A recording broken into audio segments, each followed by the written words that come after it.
We have Evil Dead Burn. We have Death of Robin Hood, which is also like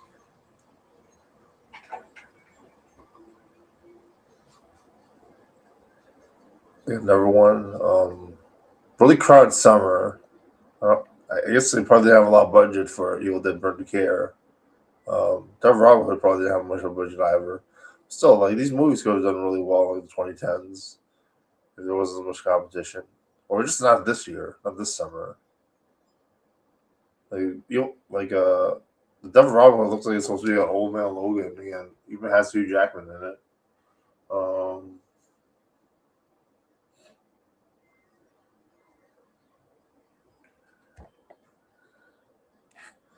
Supergirl has a sidekick, so I guess it's Supergirl girl or something. I don't know. Star Lordisms.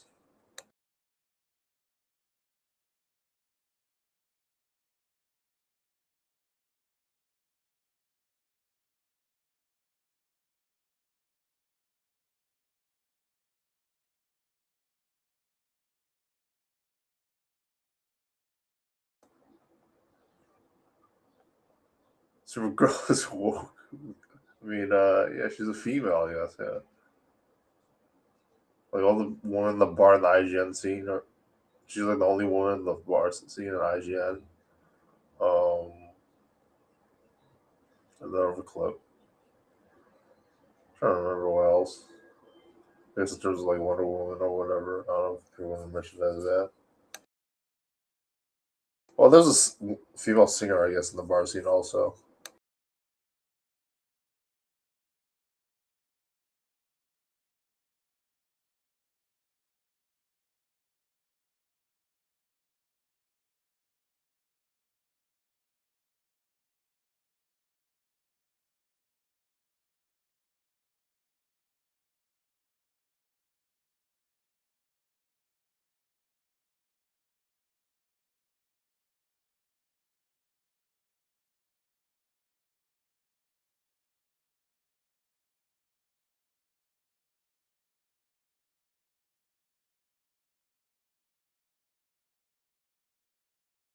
Starts out okay. I guess I should sit down. Well,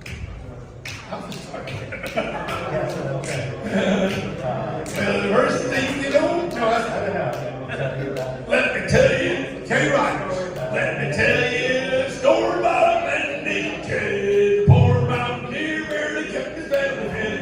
But then one day he was shooting at some food, right up through the guy of the bubbling crew.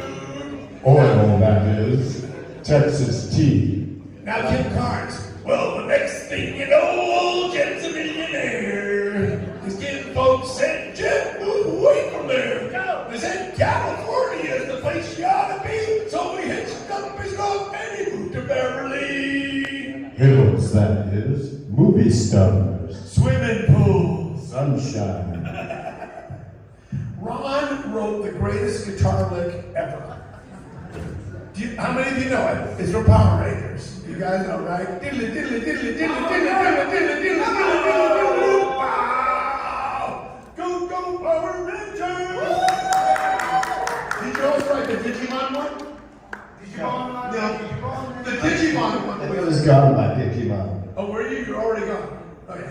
Because Digimon was like a David Bowie ripoff. David Bowie ripoff. Remember? Change into monsters in a digital world. Actually, I'm gonna sing the original Japanese song of the Digimon franchise. Please do.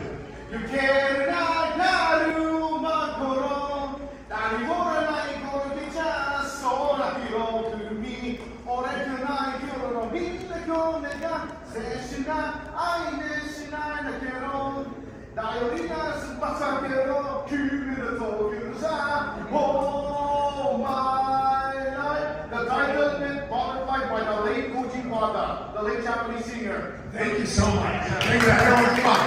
Give a little love. That guy was a rock and roll. I remember him, of course. Before we start, I have a question. What's it like? Hello, all right, Ron, before we start, I do have a question. Correct me if I'm wrong, you did X-Men the animated series, is this correct? Yeah, I did X-Men and Power Rangers, VR Troopers, Sweet Valley High. All right. We're gonna get the party started. There we go. Here they come, ladies and gentlemen. And I'll introduce the VR Troopers. Let's go. Let's bring them up on stage. We got Brad Hawkins, Mike Hollander, Sarah Joy Brown. Thank you so much for joining us today. Take a seat. I didn't get a chance to explain how we're going to be doing this panel, but this may be unlike any other panel you've seen before. We're going to be doing something a little bit different on this one. But before we get started, I think it'd be fun for me to say, us to say, we are. We are. We are. We are. We are. We are. All right. Aaron Bruner, let's go, man. We were going to start with that. I was like, what happened?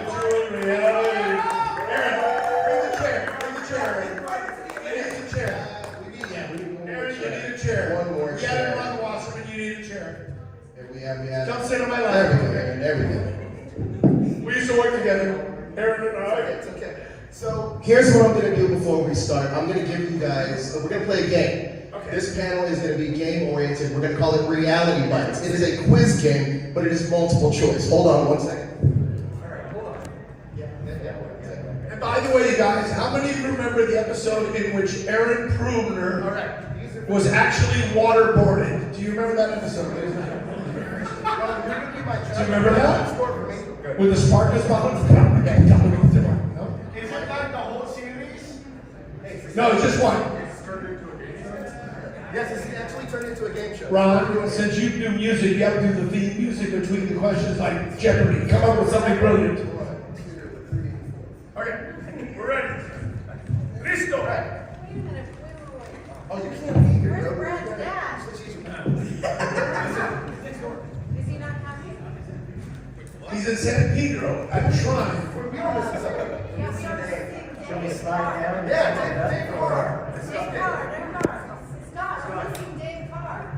He's in the green room. Does anybody know what that Stop right now. Thank you very much. is? We can carry on. We need David Carr here, human touch. There we are.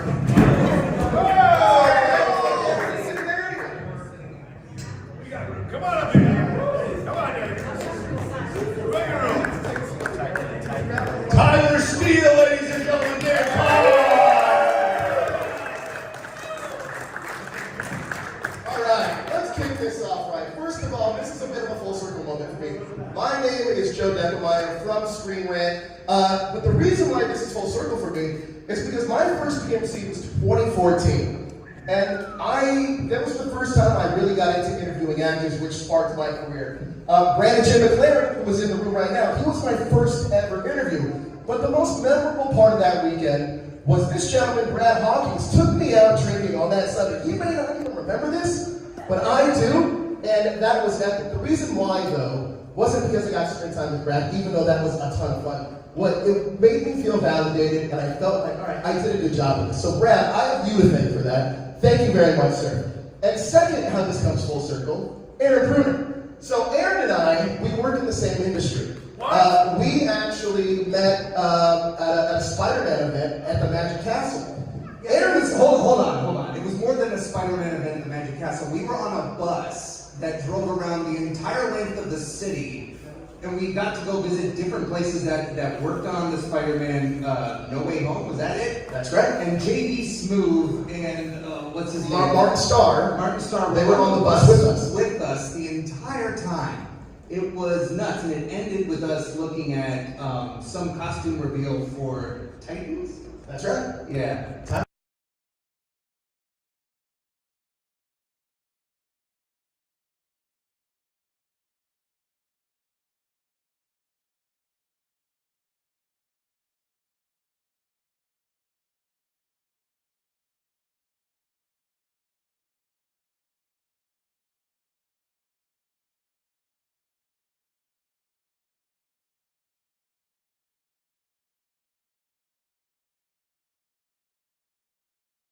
Backrooms did really well. I forgot to mention Hoppers versus Mandalorian and Grogu. We're going to complain about like how woke Star Wars got, like no Kathleen Kennedy, like Mandalorian Grogu not having a female person as the title.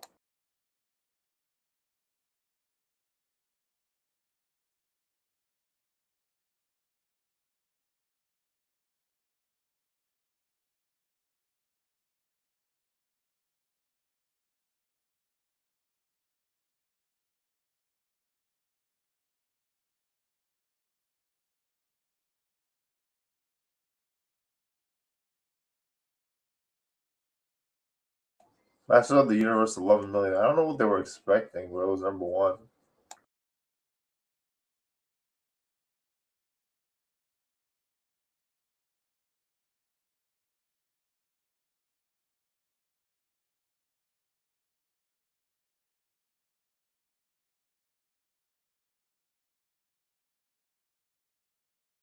I think releasing it in summer was very risky for Master of the Universe. I guess people be out of school, but still, like, a little crowded summer. Like, you should have released it like way earlier, like when Hoppers was around.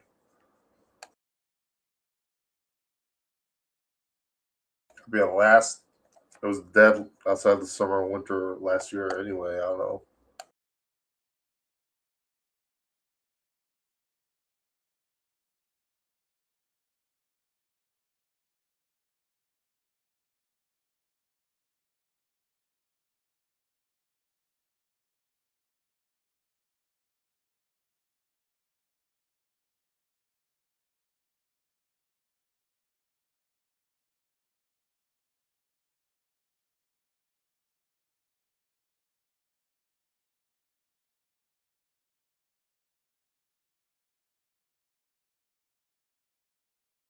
MDB Pro, I guess.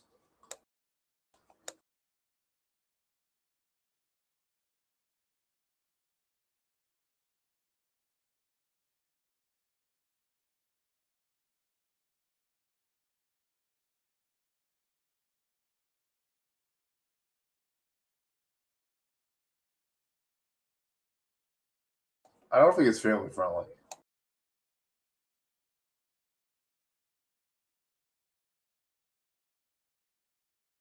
257 million.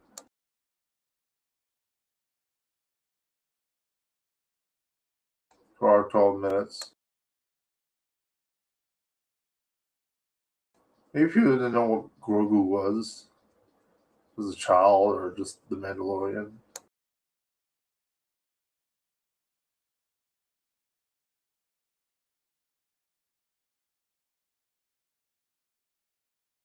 I don't know if the season was out before that.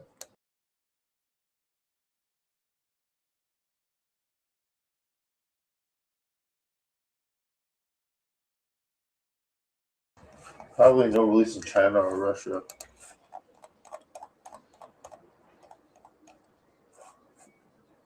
The one in Japan, Australia, Hong Kong. That's interesting.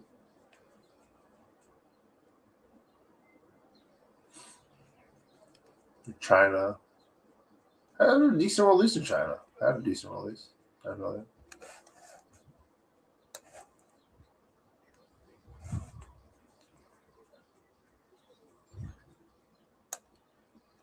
Better in Japan.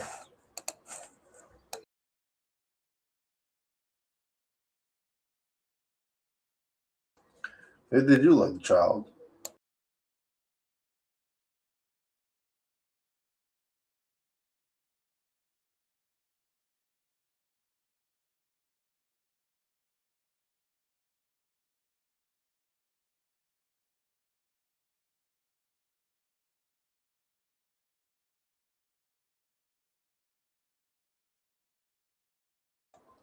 Like the director.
costume reveal for Titans? That's right. Yeah. Titans, that's correct. It was Nightwing, I think. Nightwing, yeah, we saw the Kingdom Come Superman suit at the... There was a lot going on that weekend, but anyway, little did Aaron know, I was a VR Trooper fan this whole time. I didn't want to geek out in front of him, I had to be professional. But he didn't know. He DM'd me yesterday and was like, hey, did you even know I was on the show? I absolutely knew you were on the show, Aaron. The fun fact is, I kind of wanted to surprise you with this. But here's the way that this is going to work. This is going to be a quiz. Now the thing is, you guys on stage, you don't need to know the answers, but it's going to be a fun multiple choice game. Now, here's how one of these people on this stage is going to win, but the prize that they win is going to give them power, and that affects one of you guys in the audience. But let's see how this plays out. So the first question we have for you guys, oh, by the way, one thing too that I found very impressive. This show was 92 episodes in 2 seasons. Now to put that in modern era speaking, that's about 8 to 9 seasons of a TV show currently. They shot that in 2 seasons, y'all. That's a lot of work. So this is the reason why we're here, VR Troopers. Again, let's hear it for everybody on the stage. They're incredible.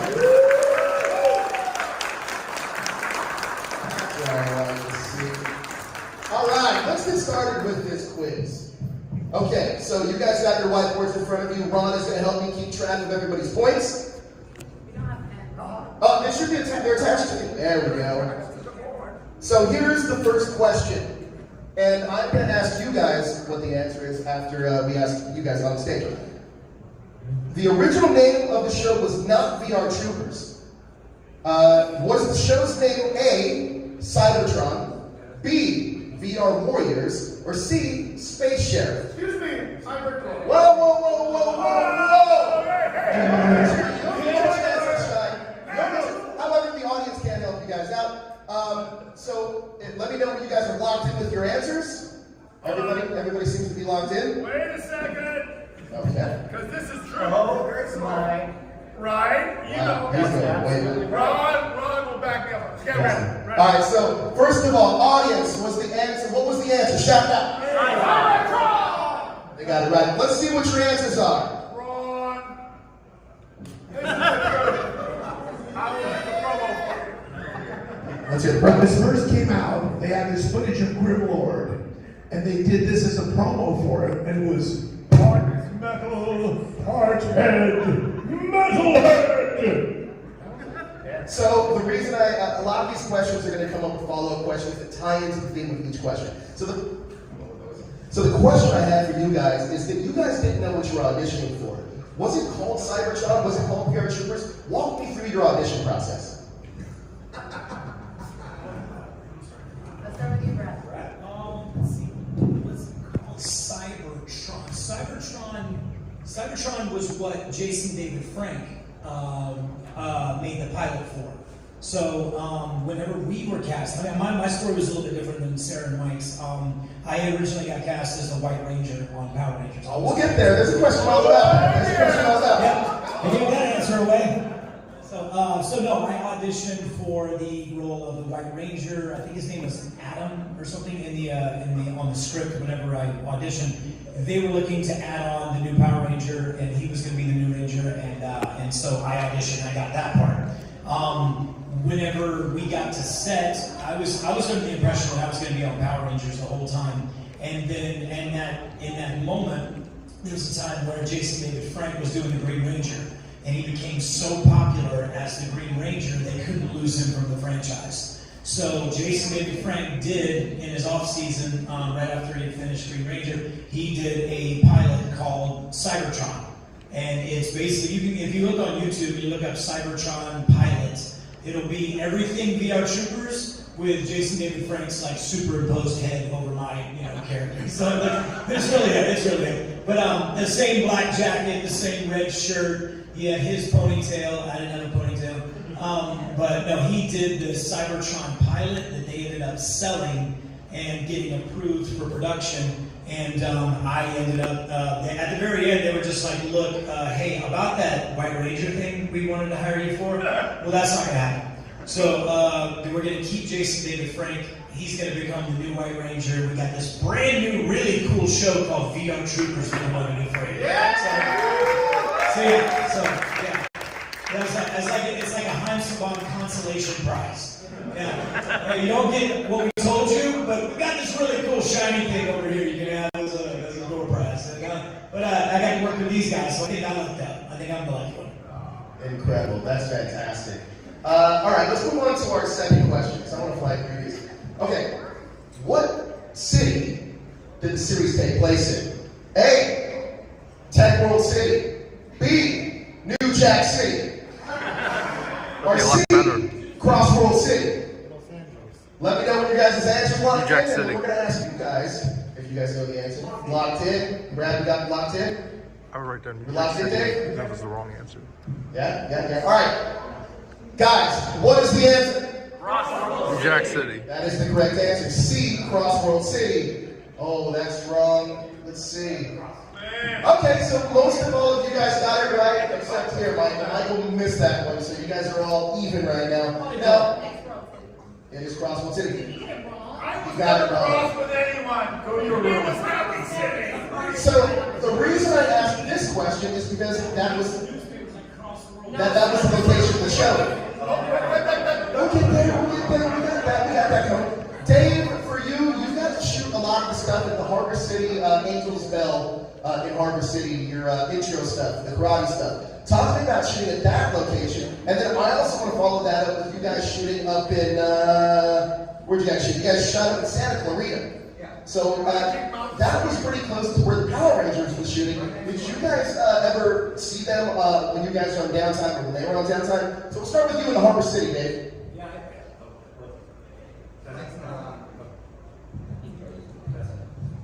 I was going to be rude earlier and interrupt Brad, and I didn't because the microphone wasn't working. I know your mom gave you a $100. I'm going to sit on Aaron's lap here. But yeah, I felt a little left out because we, on second unit, used to shoot, I would say, 2 or 3 times a week in San Pedro, the beautiful San Pedro Bell Shrine. And I worked with a young man named Farron Thompson, and he would go to school during half the day there, because he was probably 10 or 11 years old. And I was like, when I get to shoot with Sarah and Mike and Brad, when is that happening? When is that happening? So anytime I went to, I believe it was Magic Movie Studios, that we would shoot there. So we did the Quest for Power series, and I got to have quite a bit of involvement in that, and then of course the Dark Heart series.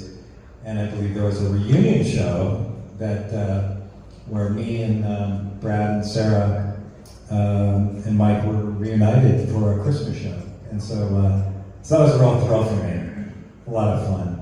Now, talking about Santa Clarita, like you guys said, you guys shot right next to the Power Rangers. Do you guys have any fun stories when you would go to their set or they would come to your set? Or just fun stories about shooting Santa Clarita in general? Me and Mike would end up in the Sweet Valley High set. So, two smoke show blonde twins that were on that show. We were just kind of, they were looking for us after lunch, and somehow we just ended up on that set. I'm sorry, one of them was married to Cole Hauser, famously, at the time, I think. Amy Jo Johnson was one of my best friends when I was in high school, and she, at one point, started working for a show for Saban that I had never heard of, and she said, oh, it's called Power Rangers, and we played, basically high schoolers, and I was in high school.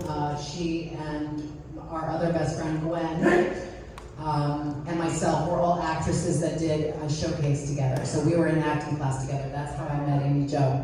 And one day Amy Jo said, hey, would you and Gwen, it's Gwen Sanford, by the way, she does all the music for Orange is the New Black and Weeds. And so she said, hey, would you and Gwen like to come down to the Culver City Studios, which is where they shot Power Rangers at the time. We did, and we brought headshots for the producers. And a few months later, so I graduated in April, I guess, and then by November, they said, hey, we're doing this spin-off of Power Rangers. Would you like to audition? And I did, and I got the job on my 19th birthday. And then about 4 or 5 months later, Amy Jo moved into the same house that I lived in with my mom at the time. It was a big house that Bob Hope built for his mother-in-law, and it was divided in half, so it was 2 separate units. So she became my roommate, sort of, or my next door neighbor, I guess you would say, and she was one of my best friends. So I used to spend a lot of time going back and forth between the sets. That was in Toluca Lake, yeah. Incredible, incredible. All right, question number 3. You guys ready? Yes. What was the name of the newspaper that Caitlin worked at? Was it A, the Underground Voice Daily, B, Crossroads City News, or C, the Daily Gazette? Let me know when your answers are locked in. JD, I hope you're keeping score with my buddy Ron up here. Okay, let me know when you guys are locked in. I got it. Locked in. All right, audience, what is the answer? That is correct. The Underground Voice Daily. Let's see what you guys got. Her name was the Underground Voice Time Daily, but she was cut from the show. So wait, did all of you guys get it right? Yes. No, you got it wrong. Oh,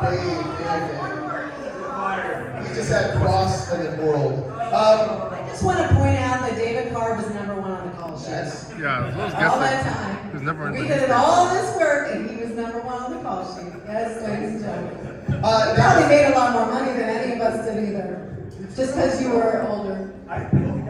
this question. We usually the person who's number 1 on the call sheet is like you're the star of the show. It's like if That would be David you're an Carr. Iron Man, it's it's Robert Downey Jr. as Iron Man. He's number 1. And this number 1 guy, I'm like, dude, does he ever work? Does this guy ever show Never up? met him until half the first season. I'm like, who is this number 1 on the call sheet guy? Yeah. Until we saw the actual episodes. And then I see that he's going to be filming today. And I'm like, ooh, he's going to be here. No, he's at the Shrine. Now you're going to see him. He's going to work today, but we're not going to see him. Sarah, Michael, this question is for you guys. You guys spent the most time on that set. Do you guys have any fun stories about working at the Underground Voice Daily? Hold on a second. Wait, I'll get to you. I'll get to you. I got a question for you. Yes, sir. Yes. Well, it was a great set.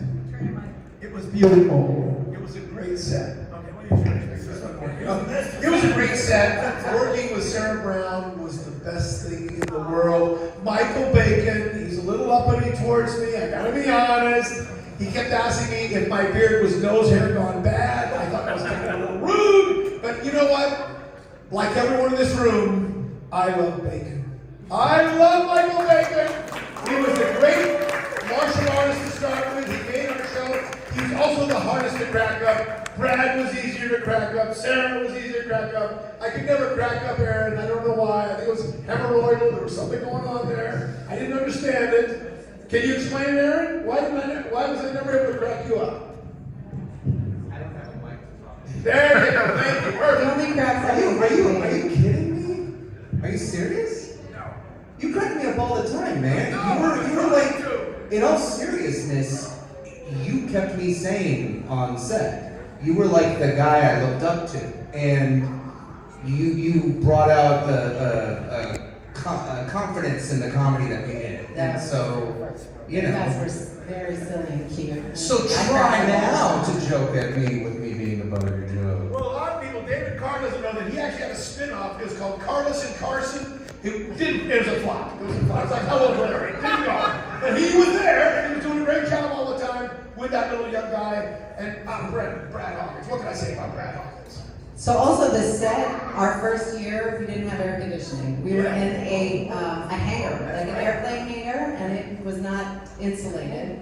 So not only did we have to pause when we were in the Underground Voice Daily, every time any kind of helicopter or plane went overhead, we had to stop or we had to reshoot, but it was 120 degrees on the set where they actually did the filming. So outrageous. Yeah, it was holy hell. There you go. I can just It see was- that. it was rough. Go ahead. So if I ever look like if you see us and we're just saying it's real. I can just see him up in the corporate, up in the big offices. Hey, hi. Do we give them air or not? No, not until we got the number one. There's no budget spot. for air. There's no budget for air for the But wait a minute, that show, the budget was $750,000 an episode. Wow. So if you put sort of that together and realize we didn't have air conditioning, and they spent almost $60 million in I 2 think years on Al their Mitchell budget. probably knows the actual budget of the show. No, it's in the Variety, by the way. It's in Variety. says $750,000 an episode. And I think, I mean, I Close- don't probably closer to I made 36,000. $45,000 in my first year. So do the math. It went somewhere, but that's good. Well, Hyman Shuki's fee was $300,000 each per episode, so that's why. That makes sense. There we go. Aaron, talk to me about your experience working on that set. And what's interesting too is that you worked at a news station and now you're a journalist. So if you had to give advice to Percy, what would that advice look like? I just want to go on the record and say this is why I was excited that you were going to be moderating. Okay, so from what I remember, now I was in a very heavy outfit a lot. The blazer was starched and very heavy. The shirt I wore, I think they cleaned once a week. And the sweating I did in that set. And Sarah's absolutely right. I fell down a lot in that set. I tripped a lot. I remember falling downstairs, being attacked by a Xerox machine. As Michael loves to point out, every time we do this, I was waterboarded. He was. Like 4 different He times. was waterboarding. He was waterboarding. The scene he's talking about is I pick up a Sparkletts bottle full of water and then lose my balance, fall back on the table, and it then pours out onto my face. And I remember they're like, cut, okay, let's go again. And I was like, am I supposed to look dry? This is ridiculous. They said, could you swallow more water? And he did. That's true, yes. Advice I would give. You want me to give advice to Percy? Yeah, what is Aaron, as the pro journalist for CNET, telling Percy for his journalistic career? Shut up. All right, fair answer. Fair answer. Fair answer. I love it. Get out of your own way. That's why he's always looking up to me. He was prone. Every shot he was prone. All right, the next question I have for you guys is, what was the dog's name? A, Zeb, B, Jeb, or C, Rex? Pretty hard question. Let me know what you guys. I think these are progressively going to get harder, though, Sarah. I think so. Okay. We're ready. All right, reveal your answers when you are ready. No.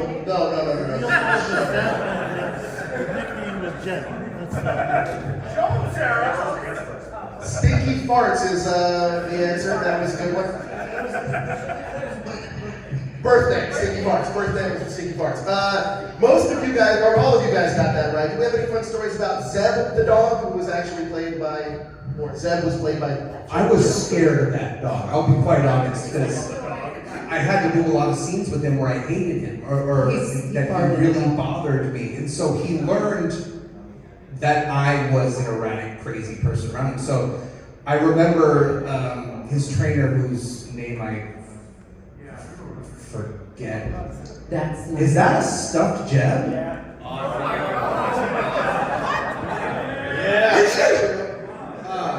Thank you. I pulled out a Percy's piece. I had to do a lot of work to get the dog to trust me as like just an action, as Aaron, because every time I was on set with him, I was either yelling at him or tripping over him or running away from him. So that was an exercise in patience. The dog was fed cheese and peanut butter. I don't know if that was legal, but it was a non-union show. And that's why he farted all the time. So I loved Phil O'Dowd's dog. I loved him. And then when he passed on, or when he retired, we had one of his babies that came on as, the dog's name is Zeb. So he was a sweetheart, but he was very old, and he did a lot of farting, and that's how he would talk, was giving him cheese and peanut butter. The poor dog was fed like with rawhide, like little pieces of leather. That was what made him. And like you would give him a little slip, a little thing of leather. It was like rawhide, and then they do the voiceover and all that stuff. And the poor thing, this dog ate like a baseball glove worth of leather to film these scenes. Because if they didn't do what they wanted, they just kept feeding him leather. You know. It's another question. Like what? Who did the voice of Jeb the dog? Figure it out. You guys know who did the voice of Jeb, right? Okay. Go ahead. Carrie Monahan, that's right. You did the voice of Who was Goldar. also Goldar. That is correct. So this is the follow-up question to that. Jeb's voice was a parody of which Hollywood actor? A. Christopher Walken, B. Clint Eastwood, or C. Jack Nicholson? Come on, let's figure it out. All right, here we go. Let's see what you guys got. Jack. Christopher Nicholson. Jack, that's Jack. You guys all got it right. So the question I have for you guys, a lot of you guys do these conventions and a lot of these panels. Do you guys have any fun celebrity stories of people that you've met like in these conventions? Yeah. This is her first con, so this is here we go. Let's hear it. I got to meet Lou Ferrigno at Yeah. Up North. That was really cool when we got in the green room together and we just like walked up to me, shook hands, and we got a photo together. I posted online, so yeah, that was pretty cool. Right, I know you do a ton of things. Any cool celebrity interactions for you? It was weird because now that I've got a daughter, when I go to cons, like she gets to come most of the time, and we go to see who she's into. So we went and saw the artist that drew Stitch. Oh, that's amazing. Yeah, so that's all she cared about. We got one of his original prints with his signature on there. So yeah, I'm excited whenever she's excited to see him. But I heard is Bolo here from him from Bloodsport. Oh, yeah. Yesterday? Yeah. That would have been a big one. I was a big Bloodsport fan. There you go. Yeah, big Bloodsport fan. Aaron, you have to have some celebrity interactions. You do the same job, so I know you've met Tony's folks. Yeah, but not really. Okay. Jean-Claude Van Damme once gave me a hug because I did a really good interview with him. There you go. I once made Walton Goggins cry because we had a really emotional conversation about fatherhood. I love that. Those are the two that come to mind. Okay. He gave him a hug with his legs. I have really good ones, but I'm keeping them to myself. Yes, that's probably it. I do have kind of a good one. I don't know why Mike is there. Brad right there. I was just a co-star. But I got to do the Special Olympics and got to sign autographs and hang out with Adam West all day, which was a childhood dream. And the man was the most beautiful man I've ever seen and the kindest guy I've ever met. And it was just a wonderful day. So that's great story. Thank you so much for sharing. I have a little quick one, Yeah. which is always show up early for whatever you're doing. I showed up early for a looping job on a movie called The Greatest Game Ever Played. It's about golf. And I met this guy, and I thought he was just one of the guys that was going to be looping with us. And he was just nice as could be. And then everyone got there, and they said, okay, now we're going to turn it over to the director of the movie. And I'm sitting here talking, and I goes, I got to go quick. It was Bill Pullman, ladies and gentlemen. Wow. And it was like old home week. He was the nicest guy in the world. That's incredible. Absolutely incredible. We're moving on to the next. Was his name A. Victor Carnage, B. Carl Zittger, or C. Cyrus Hex? Let me know when you're. Which was the last one? Cyrus Hex. So let me know when you guys are locked in with your answers. Looks like we're locked in. Guys, what was it? Let's see what you guys got. Yeah. True story. Right, there we go. The T is warm. Good job, everybody got it right. So here's the reason I asked about the character Carl Zittger, because he was played by a voice actor named Gardner Baldwin, who sadly passed away in 2011. Now the reason I asked about this was because Gardner did a ton of ADR work for different Saban franchises. So with you guys had to do ADR. The great thing about doing a lot of these shows is that you're acting, you're doing stunts, and you're doing ADR. So can you talk to me about the ADR experience working on VR Troopers? Say something. I know. That's why, ADR I thought was awkward, weird. I'd never done it before. I didn't realize how difficult it was to, well, first of all, I didn't realize that you had to redo almost all the dialogue that's outdoors.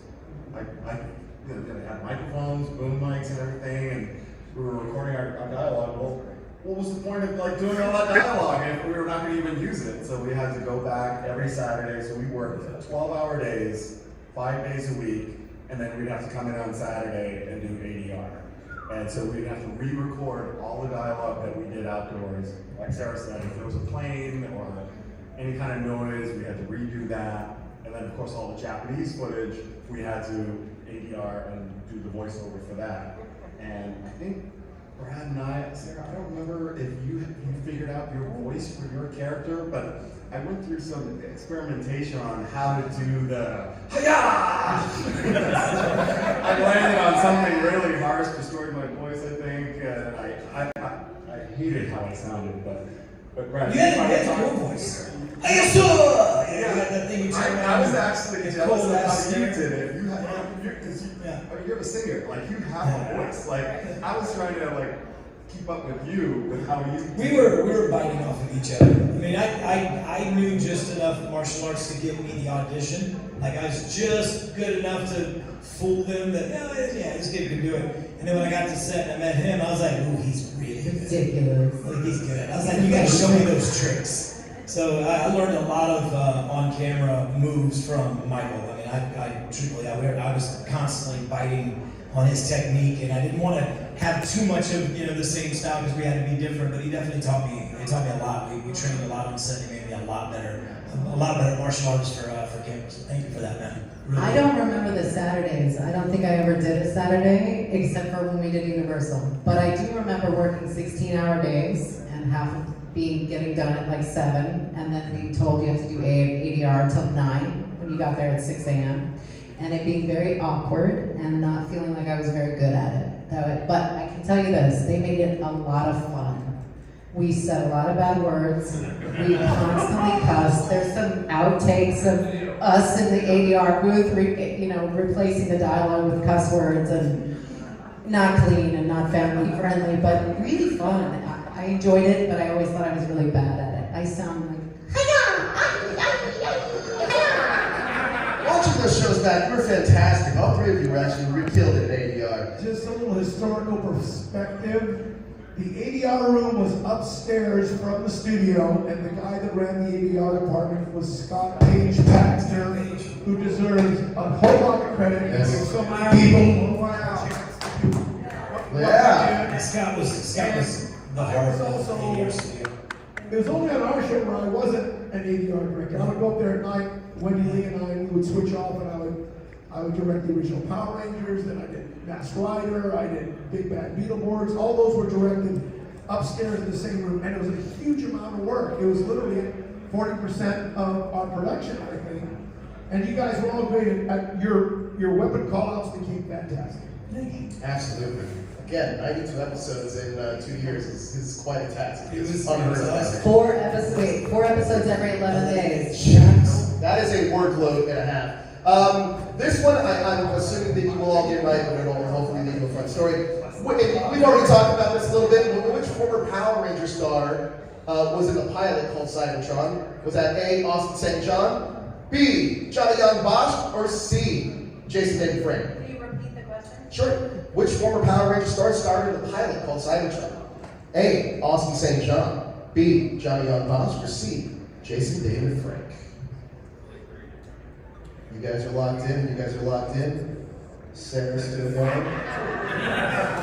right, let's see what your answers are. It wasn't just one of mine. Yes, JDF is the correct answer. The reason I asked this is because, Sarah, you appeared on Power Rangers Zeo as Heather. So the question I have for you is, how did that come about? Was that role kind of pitched as maybe a larger role later on down the line? And was there ever a possibility of that person becoming a Ranger later on down the line?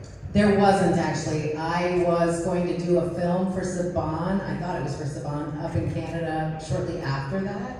And so it was never planned, and they already had 2 fabulous actresses that were regulars, and Jason had his pick of any girl that he could possibly want. I don't really know why they wanted me to do the crossover, but I was really happy to do it. I love Jason. He got me into snowboarding, and I had a blast.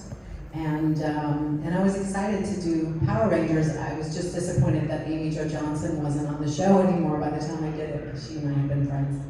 But yeah, no, it was just a 3-parter. It was never going to be anything else. Michael, in competitions, do you have any fun stories about seeing JDF before you made it into VR Troopers?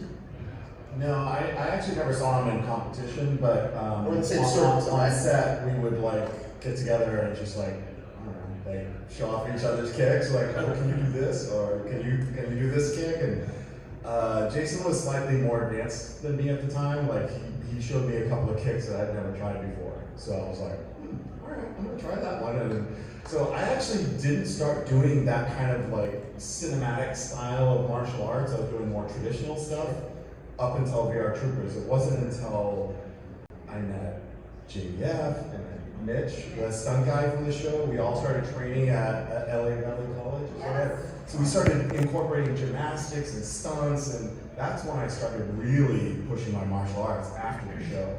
So I was actually disappointed at looking at my martial arts in the show. I'm like, oh, I got so much better than that. I look terrible on this show. No, you look a fantastic. compliment, but I was embarrassed about how low my skills were. Michael was great, right, on the show? Right? Let's hear it. I've been watching the show on Hulu, and Mike, you're outrageous. Both of you guys together sparring. I'm just standing there going, I'm a dancer, clearly not a martial artist. But Mitch was my boyfriend, so he not only trained me, but beat my butt several times accidentally. I forget to duck and get the backhand in the face. He was really very talented with the martial arts. Mitch was very talented. I remember that. I have an extensive martial arts background, black belt Won Do and brown belt Valley Tudo. And we were coming on the show, and I knew martial arts better than acting. And when I saw this guy on screen, who is this guy? Mike Bacon? Who is he? He put everybody to shame. His technique, his forms, his kicks, beautiful, just amazing. And then I had heard that Brad had very little experience, and the man looked twice as good as me on film. I can just tell you that. His martial arts is much better.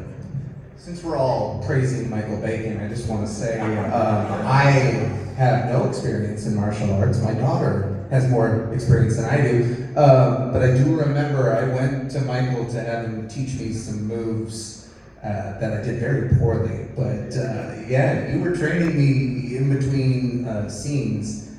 And I want to thank you for taking the time to put up with me. I love that. Couple things here.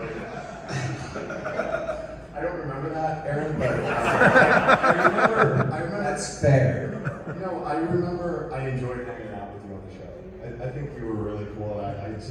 There were times where I was like, God, that must not be the funnest thing to play someone who gets like picked on all the time. And, like, I don't know.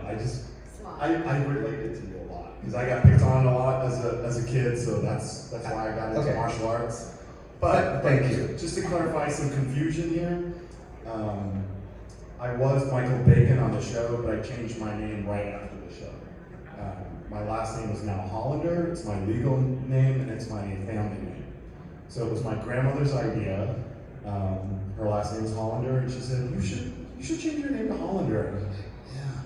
Part of the reason why I got picked on a lot as a kid because I was a fat kid with the name Bacon. And so you can imagine, and I was one of the only black kids in school too, so I just got, picked on.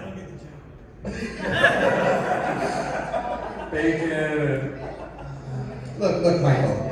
I understand.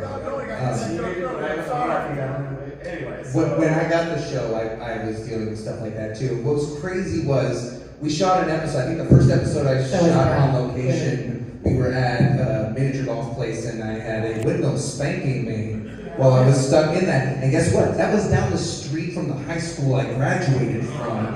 So one of my high school bullies was actually at the miniature golf place, watching me getting my butt spanked by a windmill. So there was a constant inner conflict like that I was going through because I was trying to be as funny as possible. But it was like I had no time to reconcile the stuff that I went through in high school. I just sort of channeled that into Percy.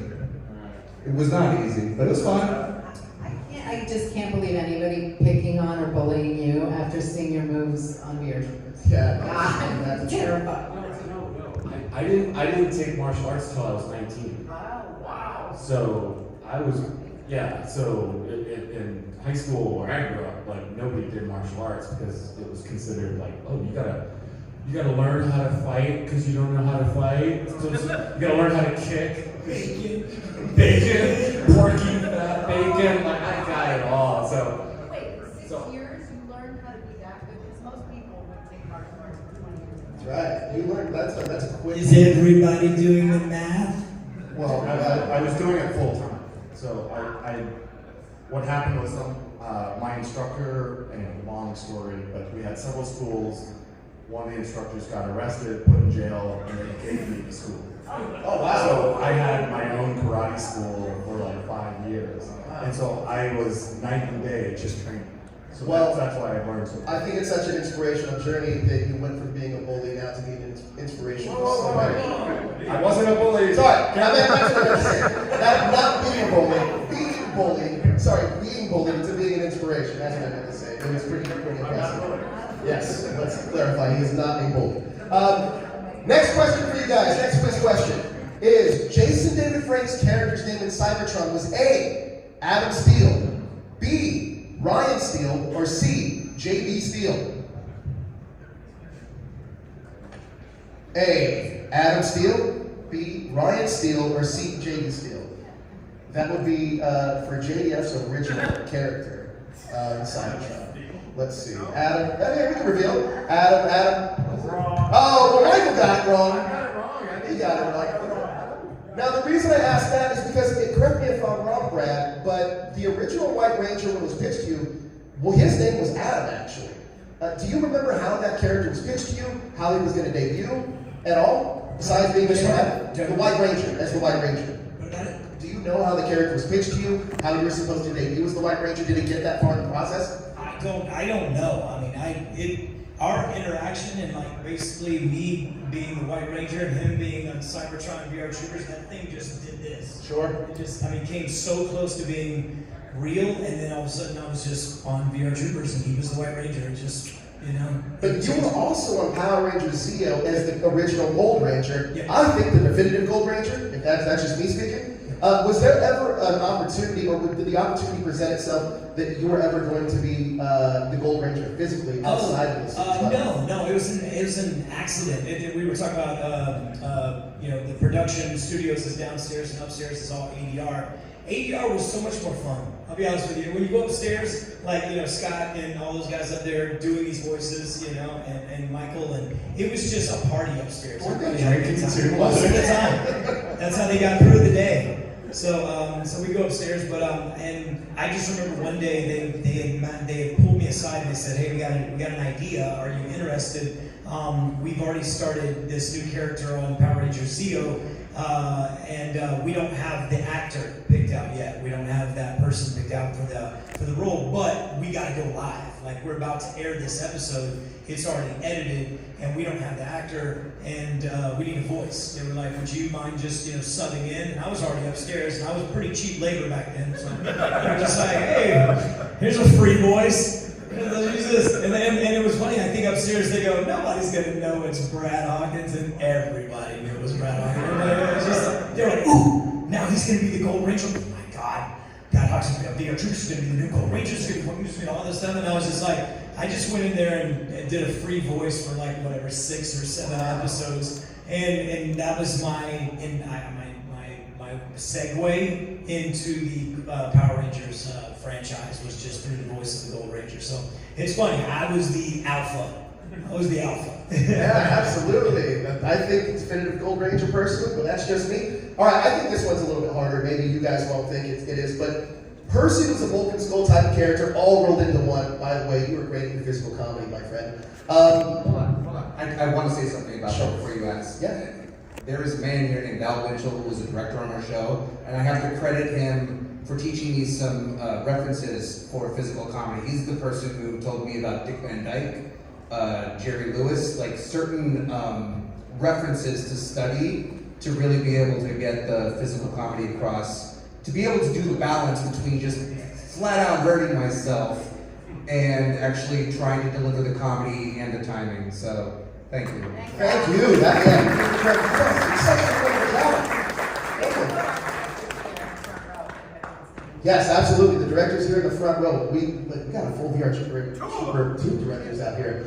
So the question I have for you guys is, originally, Percy wasn't who he ended up being in VR Troopers. There were two characters named Elmo and Scuzzy when JDF was doing the show. Which famous Scream actor played Elmo in Cybertron? Is that A, Matthew Lillard, B, Jamie Kennedy, or C, Skeet Ulrich? Let's see. It's guess. It's okay. A. We have an A. We have an I don't know. We have an A. We have Jamie. Jamie Kennedy is the correct answer. Jamie Kennedy is the correct answer. Yes. So Jamie Kennedy was in Scream. If you know Scream, he played Randy. Randy was the one that knew all about the films. He had the Jamie Kennedy experience. Malibu's Most Wanted. He ended up having a pretty decent career, but yes, he was originally in Cybertron with Jason David Frank as one of them. See? They couldn't afford him in the end? They could not afford him in the end. That would make sense. That tracks with Saban, right? You did segue. But the question I have for you, Aaron, you talked a little bit about your physical comedy. Talk to me about getting into the role of Percy, and also you got a fun photo at your table that you said that you're in this kind of superhero outfit, but it never aired. Do you have a story about that photo that's at your table? Yes. What was the first part of your question? Developing the character.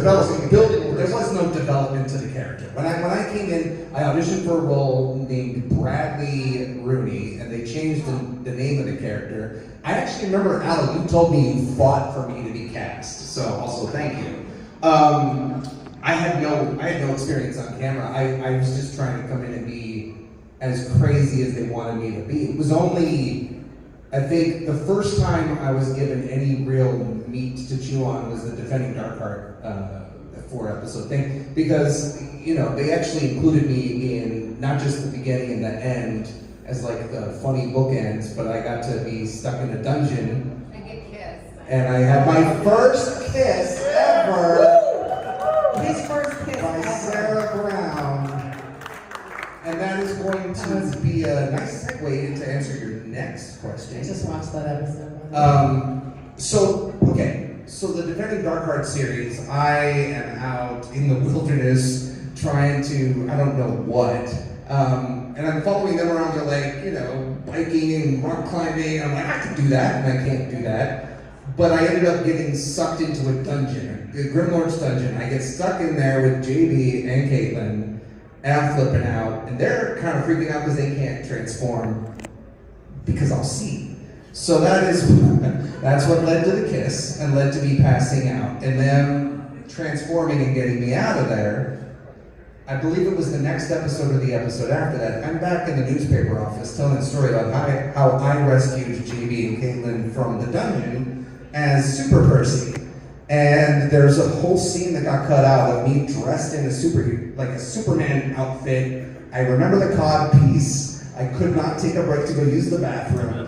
There was a big letter P on my chest, and I did not get to wear the glasses. It was a lot of fun, and it ended with me grabbing Caitlin and dipping her and kissing her. They never aired that scene, but for some reason I have a picture from the scene, and that's the story. And you can get that picture at Aaron's table later on today. You can if you really want. Get that autograph. All right, next question I have for you guys. This one should be pretty easy. Is what were the henchmen for Grimlord called? A, Scubs, B, Lugs, or C, Cogs? I'm sorry, what was C? Cogs. With the G. Let's keep it fairly friendly here. Let's see. Most of you guys are gonna get this right. Yes, we got Scubs. Whatever, spelling works. All right, so the reason I asked this question is because we had so many great stunt performers working on VR Troopers. You gentlemen know this. Any fun stories about working with the stunt performers on VR Troopers? I almost killed one. Almost killed you?